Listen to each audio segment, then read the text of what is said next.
Thank you for joining us at XM.com for this Forex Preview video. Markets are still reeling from the developments we've had in the banking system lately and have drastically altered their Fed rate hike bets. But will Chairman Powell and his colleagues agree with market sentiment this week?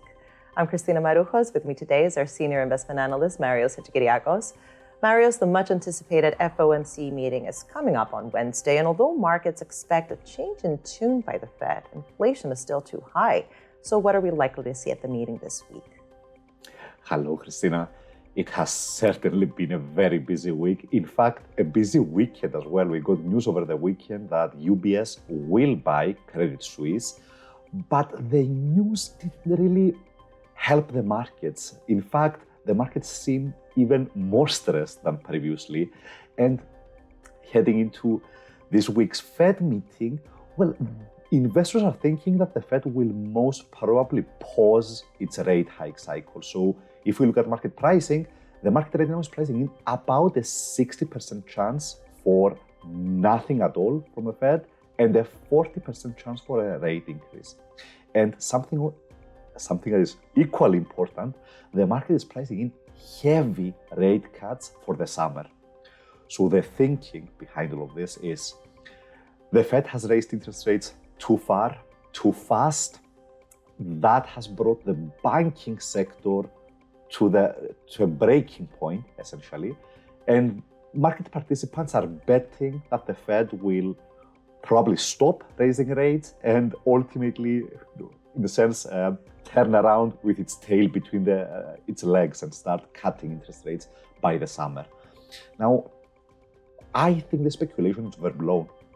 I think that we are going to hear a very different message from the Fed this week, and that investors are confusing financial stress for economic stress. So don't get me wrong, we've certainly had financial stress. But most of that stress is in smaller regional US banks. So the overall banking system, the big US players, the JP Morgans of the world, those institutions are fine. They are well capitalized. This is not a 2008 moment. And very importantly, the Fed has already taken measures to support the banks by providing them with short-term loans and access to emergency funds. So from the Fed's point of view, we've had the banking stress, but we've already addressed it in a sense. Now, the economy is still doing fine. In fact, the economic data certainly warrants a rate increase. The labor market is in great shape.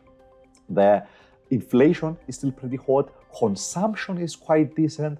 So the economic data is saying that the Fed should keep raising rates, but investors think that the financial stress will be too much.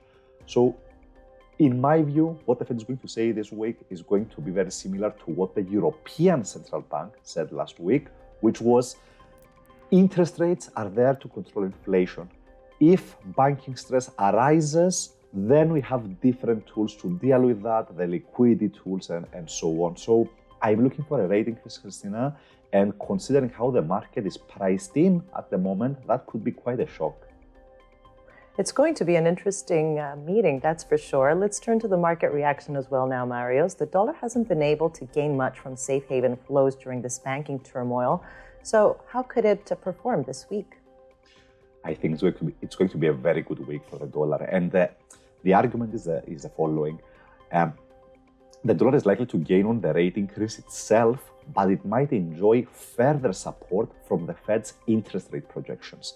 Now, back in December, the Fed expected interest rates to end the year at 5.1%.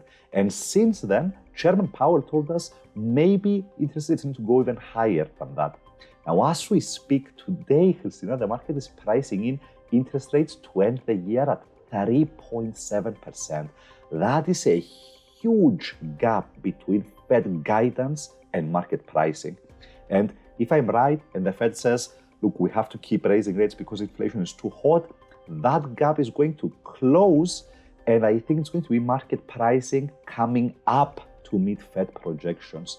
So, long story short, I think that the Fed is going to be much more hawkish this week than what market pricing implies, and that could be great news for the dollar. Marios, thanks so much. This was a Forex Preview. Thank you for joining us at xm.com.